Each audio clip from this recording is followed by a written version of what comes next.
Mentally তারা একটা অন্য জগতে বাস করে সব সময়। অনেক ভুল চোখের সামনে চলে আসে।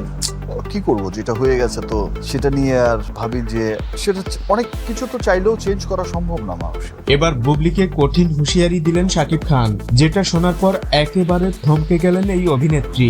সম্প্রতি দেখা গেছে বেশ কিছু প্রেস কনফারেন্সে এসে বুবলি নানান মন্তব্য করতে থাকে, যেটা শাকিব খান একদমই পছন্দ করে না। সোশ্যাল মিডিয়াতে এমন ভাবে প্রচার হচ্ছে বা একটা মানে আজব এখন প্রতিদিনই বসি। এখন মাঝে মাঝে মনে হয় যে অনেক কিছুই হয়ে গেছে যেটা আসলে হওয়ার ছিল না। শাকিব বলে সে আমার স্ত্রী, আমি তাকে সেরকম মর্যাদা দিয়েই রাখতে চাই। অন্তত এই জিনিসটা তার বোঝা উচিত। আমি যেটা করি আমার সন্তান এবং তার ভালোর জন্যই করি।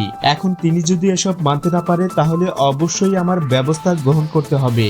অন্যদিকে বুবলিও রেগে গেছে তার উপরে। তার মন্তব্য মেয়ে হয়েছে এতদিন হয়ে গেল, অথচ তিনি তার মুখ থেকে এখনো একটিবারও স্বীকারোক্তি দিচ্ছে না, যার ফলে আমার নানান সমস্যার সম্মুখীন হতে হচ্ছে।